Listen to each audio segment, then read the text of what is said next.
Smart Home Sensoren, die günstig, lokal und perfekt für Home Assistant ausgelegt sind. ESP Home ist ein Projekt von und für Home Assistant, mit dem ihr euch eben eigene Sensoren bauen könnt, die am Ende lokal, günstig und direkt mit Home Assistant funktionieren. Das Beste daran, ihr müsst nicht mal programmieren können und spart am Ende sogar Geld dabei. Wie ESP Home funktioniert, wie man es installiert und wie man am Ende sogar eigene Sensoren damit bauen kann, zeige ich euch in diesem Video wie immer. Viel Spaß! Für die Installation von ESP Home gibt es verschiedenste Möglichkeiten. Die einfachste ist einfach in Verbindung mit Home Assistant. Darum springen wir einfach mal auf meine Home Assistant Installation und gehen in die Einstellungen, Apps und dann hier auf App installieren. Dann gehen wir hier oben auf Durchsuchen und geben ESP Home ein und finden hier 3 verschiedene Versionen. Einmal eine Beta, einmal eine Dev und natürlich auch das offizielle Projekt, was ich jedem von euch empfehlen würde zu nutzen. Also klicken wir da einmal drauf und dann auf Installieren. Jetzt wird das Ganze im Hintergrund installiert und sobald das Ganze abgeschlossen ist, finden wir das wieder unter Einstellungen und dann unter Apps und hier taucht dann ESP Home Device Builder auf. Da klicken wir dann einmal drauf und können das Ganze hier starten. Ich aktiviere gleichzeitig noch den Watchdog, damit das Ganze immer gestartet bleibt und auch die automatischen Updates und auch, dass es in der Seitenleiste hier angezeigt wird, damit man einfach schneller hinkommt. Als nächstes können wir jetzt auf die Benutzeroberfläche öffnen klicken. So, und bevor wir jetzt hier reinstarten und direkt ein neues Gerät anlernen, würde ich sagen, schauen wir uns kurz die Oberfläche zur Orientierung an. Ja, hier, wie gesagt, kann man ein neues Gerät hinzufügen. Das gleiche geht auch hier unten über diesen Button.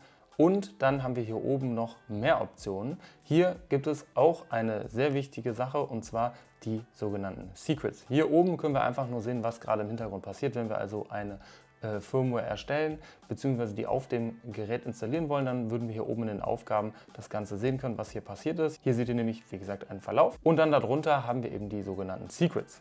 Denn im Endeffekt wird immer eine sogenannte YAML generiert, sehen wir gleich noch und in dieser YAML, da könnten wir natürlich alles reinschreiben, wie wir wollen, aber wenn wir die jetzt teilen wollen an jemand anderen, also das Ganze kopieren und weiterschicken, dann stehen in dieser YAML natürlich auch alle Sachen drin, die wir da eingetragen haben, was gerade bei vielleicht WLAN-Daten oder anderen sensiblen Passwörtern gar nicht so gut sein kann. Und damit eben in diesen YAML-Dateien nicht immer die Sachen drinstehen, beziehungsweise wir vielleicht auch bestimmte Sachen wie WLAN-Daten wiederverwenden können. Dazu gibt es eben die Secrets, die wir hier aufrufen können. Dann seht ihr hier auch schon tatsächlich, sind hier auch schon WLAN-Name und Passwort eingetragen, beziehungsweise in meinem Fall hier tatsächlich schon eine eigene Variable, die hier hinterlegt ist. Das Ganze, wie man die einfügt, gucken wir uns gleich noch an. Zunächst mal, wie man eine hinzufügt. Hier könnte man jetzt also auf Secret hinzufügen klicken, dann eben sagen, dass die gemeinsam genutzt wird oder wenn man hier Projekte angelegt hat, dass die eben einem bestimmten Projekt zuzuordnen sind. Und dann können wir dem Ganzen einen Namen geben. Ich nenne das jetzt auch einfach mal Test Secret und gebe dem Secret dann den Wert 1234 und klicke hier auf Hinzufügen. Dann kann ich das Ganze speichern und wir können hier wieder rausgehen. Dasselbe könnten wir hier übrigens über WLAN-Zugangsdaten ändern machen. Hier wird man nämlich dann nach seinem WLAN-Namen und Passwort gefragt. Auch das ist natürlich sehr, sehr wichtig, weil unser Mikrocontroller muss sich ja irgendwie mit Home Assistant verbinden und das tut er eben über WLAN. Das heißt, hier geben wir einmal die Daten ein und wenn wir dann eine neue Konfiguration erstellen, werden diese Daten eben automatisch genutzt, um sich mit dem Netzwerk zu verbinden. Darunter können wir uns noch archivierte Geräte anschauen, also wenn wir schon mal vorher welche hatten, die wir nicht mehr brauchen, können wir die archivieren oder natürlich löschen und hier finden wir die archivierten.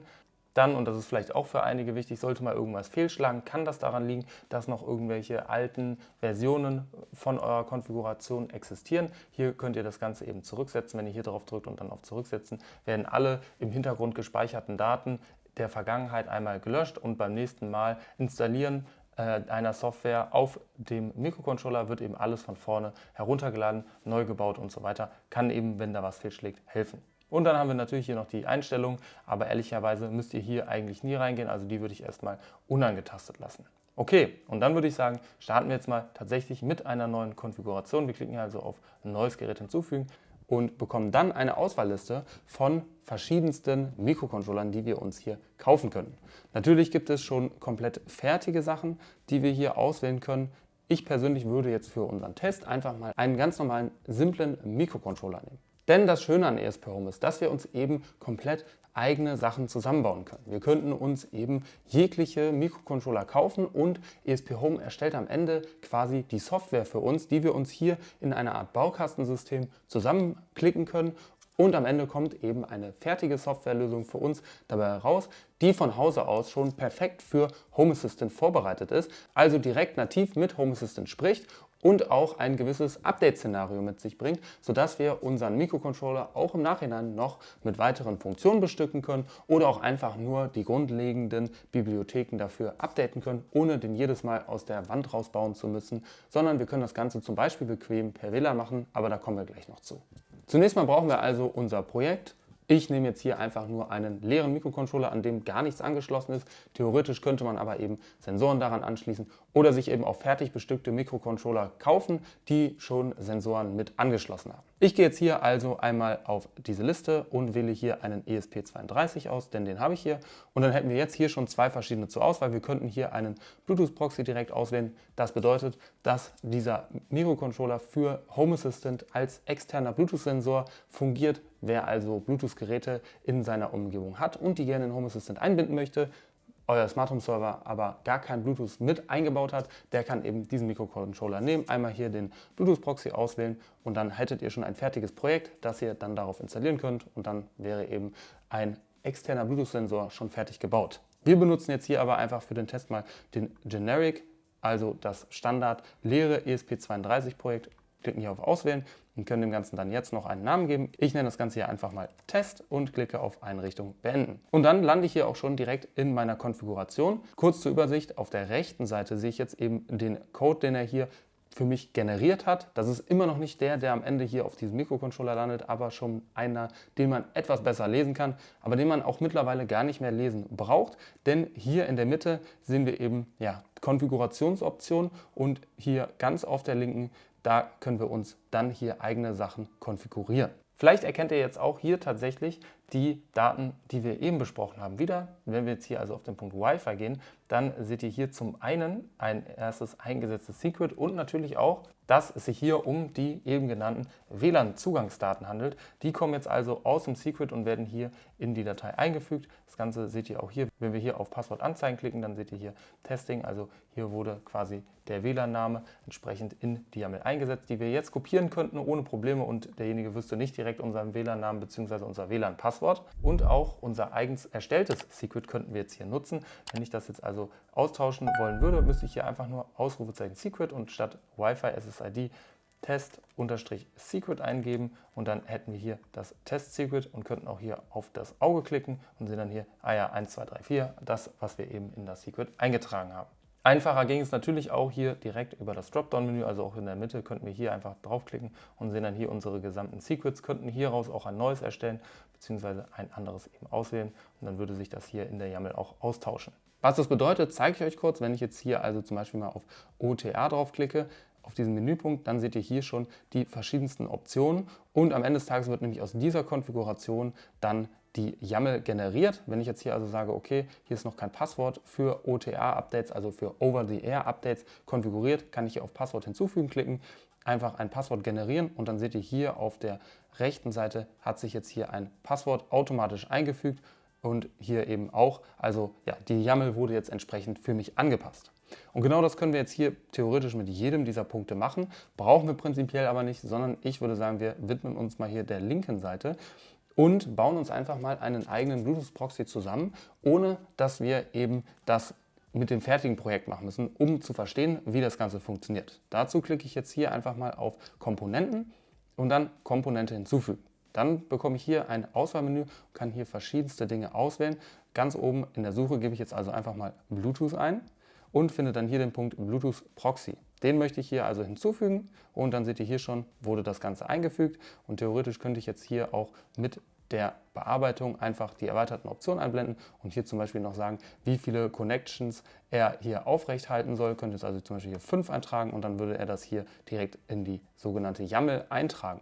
Ich lasse das jetzt hier aber raus und dann hatten wir den Bluetooth-Proxy direkt schon aktiviert. Ich könnte den auch hier deaktivieren oder Caching deaktivieren, jede Menge Sachen. In den meisten Fällen sind die erweiterten Einstellungen aber gar nicht so notwendig, deswegen klappe ich die hier auch wieder aus. Und hier in den Komponenten könnte ich jetzt natürlich auch noch jede Menge weiterer Sensoren bzw. Komponenten hinzufügen. Wenn ich jetzt also ein Licht zum Beispiel an dem Mikrocontroller angeschlossen hätte, könnte ich hier in der Suche einfach Light eingeben und dann hier zum Beispiel ein Binary Light, also ein ganz einfaches An-Aus-Light hinzufügen.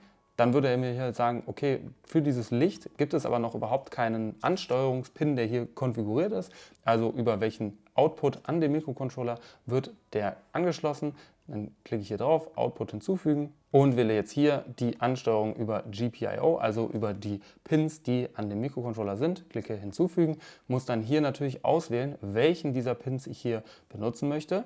In meinem Fall wähle ich jetzt einfach mal GPIO 2 aus, klicke auf hinzufügen, wieder hinzufügen und dann hat er jetzt hier mir dieses Licht eingefügt und auch direkt gesagt, dass das Ganze über GPIO 2 angesteuert werden soll. Als nächstes möchte ich dieses Projekt natürlich auch direkt testen, also auf diesen Mikrocontroller hier installieren.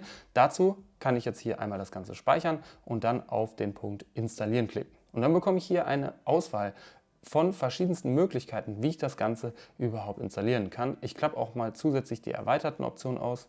Denn auch die Firmware-Binärdatei wäre interessant. Ich kann jetzt also das Ganze an meinen Computer hier anschließen und sagen, dass ich darüber das Ganze auf dem ESP installieren möchte. Ich kann das Ganze aber auch an meinen Home Assistant Server anschließen und, da das Ganze ja darauf läuft, über den das auf diesem ESP flashen.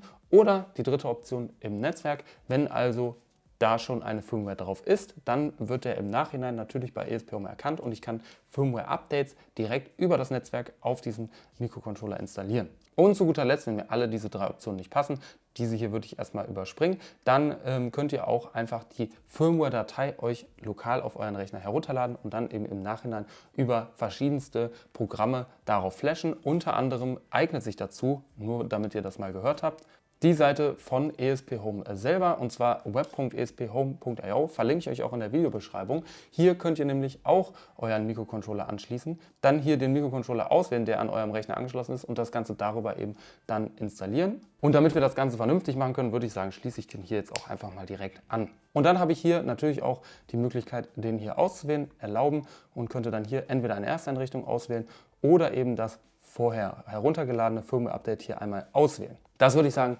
brauchen wir aber in den meisten Fällen nicht. Ich gehe hier also zurück auf die ESP Home Seite in Home Assistant und klicke hier auf an diesem Computer angeschlossen und dann wird die Firmware hier erstmal fertig erstellt für uns, die wir dann auf dem Mikrocontroller installieren können. Das Ganze dauert jetzt ein klein wenig. Wer mit diesem Ladebalken hier nicht zufrieden ist und da ein bisschen mehr Informationen haben möchte über den Fortschritt und wie weit das Ganze ist, der kann hier auf Details anzeigen klicken, dann öffnet sich das Ganze hier und dann sehen wir hier auch, was im Hintergrund gerade passiert.